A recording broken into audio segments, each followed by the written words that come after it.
नमस्कार, मी वृषाली पाटील बातमीपत्रात आपलं स्वागत करते। आता पाहूया महत्त्वाच्या 50 बातम्या सुपरफास्ट पद्धतीने। पूर्व विदर्भातील 5 मतदारसंघात उमेदवारी अर्ज भरायला फक्त 2 दिवस बाकी। आजपासून सलग 3 दिवस सुट्ट्यांमुळे 26 आणि 27 मार्चला उमेदवारी अर्ज भरण्यासाठी धावाधाव होणार।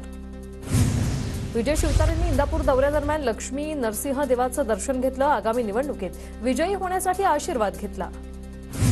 शेतकरी नेते रविकांत तुपकर 2 एप्रिलला उमेदवारी अर्ज दाखल करणार। बुलढाण्यातून तुपकर अपक्ष निवडणुकीच्या रिंगणात। आगामी लोकसभा निवडणुकीच्या पार्श्वभूमीवर यवतमाळ वाशिम मतदारसंघामध्ये शिंदे गटाकडून आढावा। मुख्यमंत्र्यांच्या सूचनेनुसार 2 निरीक्षक ठाण्यातून यवतमाळमध्ये दाखल। धुळे मतदारसंघात काँग्रेससमोर यंदा आव्हान। सुभाष भामरेंकडून गाठीभेटी घ्यायला सुरुवात। भाजप कार्यालयाबाहेर भामरे यांचं मोठे कटआउट्स। बीडमध्ये पंकजा मुंडेंना मराठा आंदोलकांनी काळे झेंडे दाखवले। 1 मराठा लाख मराठाच्या मराठा आंदोलकांकडून घोषणा। लोकसभा निवडणुकीच्या पार्श्वभूमीवर परभणीत भाजपमध्ये गटबाजी। रामप्रसाद बोर्डीकर यांच्यासह समर्थकांची बैठकीत गैरहजेरी। भाजप आमदार मेघना बोर्डीकर यांचीही कार्यक्रमाकडे पाठ। लोकसभा निवडणुकीच्या पार्श्वभूमीवर परभणीमध्ये भाजपकडून बूथ प्रमुख आणि पदाधिकारी मेळावा। परभणी लोकसभा निवडणूक कमळ चिन्हावर लढवण्याची मागणी। बारामतीत सुनेत्रा पवार आणि रुपाली चाकणकरांनी लुटला फुगडी खेळण्याचा आनंद। नांदेडमधील पारायण सोहळ्याला महिलांसोबत फुगडी खेळण्याचा आनंद लुटला। अमरावतीच्या धामणगाव तालुक्यातील जळगाव आर्वीतील पारधी समाजाचा मतदानावर बहिष्कार। गावाबाहेर लावले मतदानावर बहिष्कार टाकल्याचे बॅनर। समाजाला मूलभूत सुविधा मिळत नसल्याने निर्णय। अभिजित बिचुकले सातारा लोकसभेची निवडणूक लढणार तर महायुतीच्या नेत्यांनी जागा वाटपासाठी माझ्याकडे यावं, मी तेढा सोडवतो, बिचुकले यांचं वक्तव्य। साताऱ्यातील शिखर शिंगणापुरात श्रीमंत अनिकेतराजे नाईक निंबाळकर आणि धैर्यशील मोहिते पाटलांचा महादेवाला दुग्धाभिषेक। दोघा नेत्यांची भेट चर्चेत। वर्ध्यातून काँग्रेसचे माजी आमदार अमर काळेंना उमेदवारी जवळपास निश्चित। काँग्रेसच्या सभेसाठी गेलो आणि तुतारी घेऊन परत येण्याची वेळ आली, अमर काळे यांची प्रतिक्रिया। साताऱ्यातील दरे गावातील जिल्हा परिषद शाळेला मुख्यमंत्र्यांची एकनाथ शिंदेंनी दिली भेट। विद्यार्थ्यांशी त्यांनी संवादही साधलाय। लोकसभा निवडणुकीत शिक्षक शिक्षकेतर कर्मचाऱ्यांनी त्यांना लागली ड्युटी। निवडणूक आयोगाच्या आदेशाचं पालन करण्याचे शिक्षण खात्याचे निर्देश। बाबासाहेब आंबेडकर मराठवाडा विद्यापीठात 1,52,000 विद्यार्थी नापास। विद्यापीठातील विविध विभाग आणि संलग्न महाविद्यालयातील 3,55,869 विद्यार्थ्यांनी दिली होती परीक्षा। नाशिकमधील सिटीलिंकच्या वाहकांचा संप मागे। सिटीलिंक बसच्या संपामुळे नाशिक मनपाला 1 कोटींचा फटका। आजपासून पूर्ण क्षमतेने सिटीलिंक बस धावायला सुरुवात। धाराशिवमधील आई तुळजाभवानी मातेच्या मंदिरात मंदिर संस्थानाकडून विविध 47 पदांची नोकर भरती। जनसंपर्क अधिकारी यासह आस्थापनातील अनेक पद रिक्त। रत्नागिरीतील संगमेश्वर तालुक्यातील तेरसे शिमगोत्सवाला सुरुवात। पालखी नाचवून होमाला आग लावण्याची प्रथा।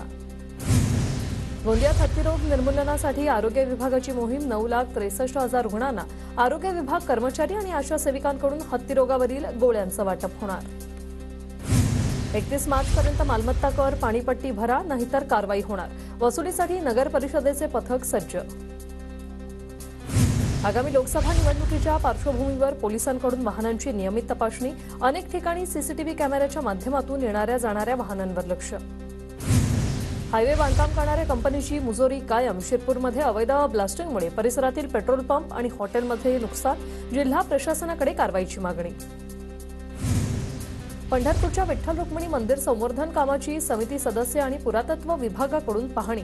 गर्भगृह, सोळखांबी, सभामंडपाची पाहणी करून ठेकेदाराने काम वेळेत पूर्ण करण्याच्या सूचना। मराठवाड्यातील नागरिकांवर पाणी टंचाईचं संकट। मराठवाड्यातील पाण्याची पातळी खालावली। संभाजीनगर शहराला 10 ते 12 दिवसांनी पाणीपुरवठा। लातूर जिल्ह्यातील अनेक गावात भूजल पातळी खालावली। 109 विहिरींचे निरीक्षण केल्यानंतर भूजल पातळी खालावल्याचं समोर। काही गावात टँकरची मागणी। मांजरा धरणातून पाणी उपसा करण्याला बंदी। मांजरा धरणातून लातूर, बीड आणि धाराशिव जिल्ह्याला पाणीपुरवठा। अवैधरित्या पाणी उपसा करणारे 2 विद्युत पंप जप्त। साताऱ्याच्या पाटणमधील तारळी धरणाचे 14 वर्षापासून वापरविना वाया जाणारं पाणी कालव्यात सोडण्यात यश। त्यामुळे 15,800 हेक्टर शेतीला मिळणार लाभ। सांगली जिल्ह्यातील चांदोली धरणात 45% पाण्यासाठा आता शिल्लक. महिन्यात धरणातील पाणीसाठ्यात मोठ्या प्रमाणात घट होण्याची शक्यता. साताऱ्याच्या तारळी धरणातून दुष्काळी भागांना पाणी. 5 तालुक्यांना तब्बल 5 टीएमसी पाणी. कृष्णा खोरे विकास महामंडळाचे उपाध्यक्ष पद मिळाल्यानंतर महेश शिंदे यांच्या मागणीला यश. ठाण्याच्या उल्हासनगरमध्ये धोकादायक इमारतीचा भाग शेजारच्या घरांवर कोसळला. सुदैवानं जीवितहानी नाही. उल्हासनगरातील कॅम्प 3 शांतीनगर परिसरातील घटना. मिरा नागपूर महामार्गाच्या चौपदरीकरणाचं काम वेगाने. रत्नागिरीला आंबा घाटात डोंगर फोडून चौपदरीकरणाच्या कामाला गती. वर्ध्यातील महात्मा गांधी आंतरराष्ट्रीय हिंदी विश्वविद्यालयातील शिबिराचा समारोप. शिबिरादरम्यान स्वच्छता, मतदार जागृती, श्रमदान अशा विविध कार्यक्रमांचं आयोजन. रत्नागिरीत यंदा काजूचं उत्पादन अवघे 25%च. सुक्या काजूचे दर घसरल्याने शेतकरी संकटात. ओल्या काजूगराची मागणी वाढल्याने सुक्या काजूवर परिणाम. केंद्र सरकारच्या वाणिज्य आणि उद्योग मंत्रालयाकडून कांदा निर्यात बंदीचे पुढील आदेश येईपर्यंत कायम. 31 मार्चपर्यंत निर्यात बंदीचे आदेश होते, मात्र आणखी काही दिवस वाढल्यानं शेतकरी आता चिंतेत. पंकज आणि प्रीतम मुंडे नारायणगडावर नतमस्तक. महंत शिवाजी महाराज यांची घेतली भेट. बीडच्या अंबेजोगाईत शरद पवार गटाचा निष्ठावंतांचा मेळावा. मेळाव्याला मोठ्या संख्येने कार्यकर्त्यांची उपस्थिती.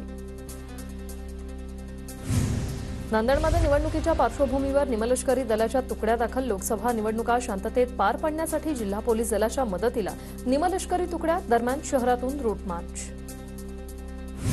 वाशीमध्ये वीज बिल थकवल्याने 400 ग्रामपंचायतींवर पाणीपुरवठ्यावर टांगती तलवार. 15 कोटी 15 लाख रुपयांची रक्कम थकीत. पाणीपुरवठा खंडित करण्याचा महावितरणचा इशारा.